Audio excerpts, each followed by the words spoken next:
تعرفي ان لبن الرضاعة او لبن الام ممكن يتخزن في الفريزر لغاية 6 شهور؟ لو اول مرة تعرفي الموضوع ده كملي معايا الفيديو للاخر. هاي بنات، انا ساره مامي دي البنوتين. في الفيديو ده هقولك كل الحاجات اللي تخص ازاي نخزن لبن الام او لبن المشفط من الرضاعه للطفل في الفريزر والتلاجة، وازاي نحافظ عليه اطول فتره ممكنه. طيب، اول سؤال ممكن يجي في بالنا هو هنخزن اللبن ده في ايه؟ دلوقتي في اوبشنز كتير نازله في السوق، زي انه في بوتلز كده بلاستيك بتتباع في امازون وفي يعني في اماكن تانية. يعني البوتلز دي بتكون ينفع نستخدمها اكتر من مره، بتكون مخصصه لحفظ اللبن، بنكتب فيها تاريخ حفظ اللبن ونحطه فيه ونحطه في الفريزر. تاني اوبشن برضو ممكن نعمله، الاوبشن ده ديسبوزبل او استخدام مره واحده بس، هو اكياس حفظ اللبن. اكياس حفظ اللبن دي بتكون موجوده في الصيدليات، ليها انواع كتير وبتركب على البامب وبيتحط فيها اللبن حسب التدريج، وبرده بتحط فيها ليبل كده او بتطرخيها يعني بتاريخ الحفظ وبتحطيها في الفريزر. تالت بقى اوبشن اقتصادي خالص انا الحقيقه عملته، هو اني احط اللبن اللي انا عايزه اخزنه في جارز. الجارز دي فيها بقى قواعد انها تكون معقمه وانها تكون ازاز علشان اضمن انه الماده دي مش هتتفاعل مع اللبن اللي انا حاطاه جواه. الحاجه التانية تكون معقمه عشان اضمن ان كل مره بحفظ اللبن في ميديا نظيفه وكويسه وامنه. هقول لكم برضو بالتفاصيل ازاي بعمل كده. يلا من غير ما نضيع وقت كتير بقى، يلا بينا نبدأ دلوقتي. برطمانات هيرو هي بطلة الفيديو ده، لان الازاز بتاعها حلوة قوي، مش بيتكسر في التفريز ولا في التسخين او الغليان، وفي نفس الوقت حجمها مثالي قوي الوجبة لبيبي لسه صغيرة مثلا 3 أو 4 شهور. فبالنسبة لي كانت مثالية مش جدا. بس كده، انا كمان استغلتها استغلال اكتر واكتر، ان انا بقيت احط فيها الوجبات بتاعت البنات وهم صغيرين، عشان لما اكون نازله او اي حاجه تكون حاجاتهم جاهزه وبحطها في التلاجة او في الفريزر حسب بقى ايه استخدامي. فهي فعلا ممتازه في الموضوع ده وبرشحها يعني لاي حد ان هو يستخدمها لانها اقتصاديه قوي. طيب يلا بينا بقى نعرف ازاي بنضفها وبعقمها كويس. دي فرشة تنظيف الببرونات الصغيرة او النيبلز، بستخدمها ان انا انضف كل اجزائها كويس قوي، والغطا برضو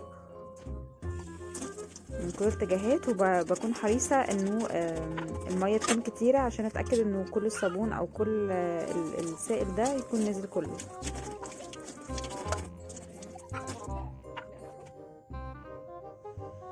بعديها بكون غالية مية في البراد، واحط مية مغلية في البرطمانات عشان اتأكد انها اتعقمت تماما، وبكون سايباها بقى مدة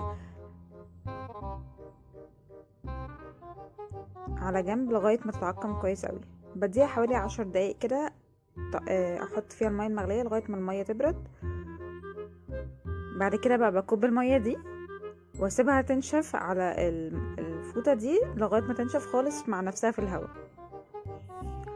بعد كده بقى ده اللبن المتشفط بعد الشغل، بقوم مخرجاه من البامب بقى، وابتدي ان انا احطه بعد ما البرطمانات خلصت خالص. حوالي البرطمان دي لما جيت اعايرها كانت 130 ملي لو للاخر يعني، فده معيار لطيف يعني على انها رضعة واحدة، او ممكن كمان 150 ملي لو برطمان ونص زي ما انا عملت النهاردة كده.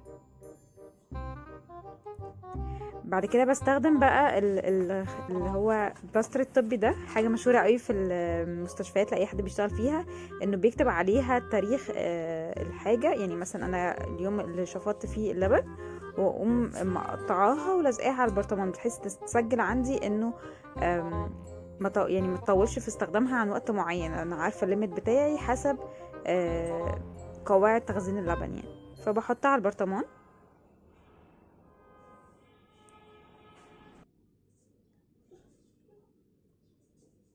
كده. ده التاريخ يعني، وابتدي بقى ان انا احطها في الفريزر، وبس كده الموضوع كان سهل.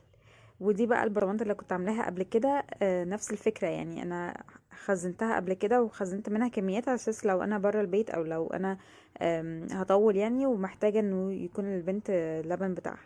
لو محتاجة تعرفي ازاي زودت اللبن جدا لدرجة ان هو بقى بيكفي البنت وكمان بخزن لها بعدين، اكتبي لي في التعليقات تحت عشان اعمل لكم فيديو عنه. طيب، بعد ما فهمنا مع بعض ازاي بطريقه اقتصاديه تحفظي اللبن في الفريزر من غير ما تتكلفي كتير وازاي انا بعمل كده، دلوقتي بقى تعالي اقول لك القواعد بتاعه استخدام اللبن ده. دلوقتي خلينا نحفظها بانها 4 ايه الموضوع ده؟ طيب 4 ساعات، يعني انا شفطت بعد 4 ساعات ممكن ادي الطفل اللبن لو هو بره التلاجة. 4 ايام لو انا سايباه جوه التلاجة ممكن الطفل ياخده. 4 شهور لو انا حاطاه في الفريزر. طيب في تركات شويه في الموضوع ده، انه اللبن لو هو بره التلاجة ال4 ساعات دي على اساس ان هو على درجه حراره 25 اللي هي في الشتاء شويه، او نقدر نقول في الربيع مش في الصيف. يعني لو في الصيف ممكن نقلل الفتره دي لساعتين علشان خوفا من اللبن يبوظ في خلال الفتره دي. فالموضوع سهل قوي ان احنا نحفظه. 4 ساعات بره التلاجة، 4 ايام جوه التلاجة، 4 شهور جوه الفريزر. طيب في حاجة كمان مهمة تعرفيها، انه لو الطفل اخد رضعته واتبقى منها كمية، الكمية دي ما ينفعش تعيدي تخزنيها خالص. هي الكمية اللي هتتبقى دي للأسف انت مضطرة ترميها، ملهاش اي حل غير كده. حاجة كمان أخيرة مهمة تعرفيها، إنه التلاجة أحسن وأفضل للطفل إن هو ياخدها لو أنت هتخزني شورت تيرم أو لمدة أيام معدودة. لكن الفريزر أحسن له طبعا لو هو فترة بعيدة. ليه؟ لانه فكره التجميد وكده ممكن تاثر شويه على العناصر الغذائيه اللي موجوده جوه اللبن. مش كتير يعني، هي ستيل بتحفظها في احسن صوره ممكنه، لكن يعني الافضل طبعا لو ايام بسيطه مثلا يومين 3 يكون في الثلاجه عشان نحافظ عليه في احسن حاجه. دي بقى الجايد لاينز بخصوص طريقة تخزين اللبن المشفط. في حاجة بس مكتوبة فيها ملحوظة، يعني ان ممكن نحطها لغاية 6 شهور في الديب فريزر، او لغاية 12 شهر كمان. بس بيقول يعني ان هي الافضل ان احنا نستخدمها اول 6 شهور، يعني من 4 ل6 شهور ده افضل وقت ممكن استخدامها بعد التفريز. طيب حاجة كمان كنت عايزة اقولها، يعني انه لما نيجي نفك اللبن قدامنا فترة استخدام 24 ساعة بس، بشرط انه يكون الطفل يعني ما اخدش منها، يعني ما شربش منها واحنا نتبقى منها حاجة، لكن انها تكون اصلا من غير ما يشرب منها الطفل. ما تنسيش بقى لو الفيديو عجبك واستفدتي منه ان انت تدوسي لايك، ولو اول مرة تشوفيني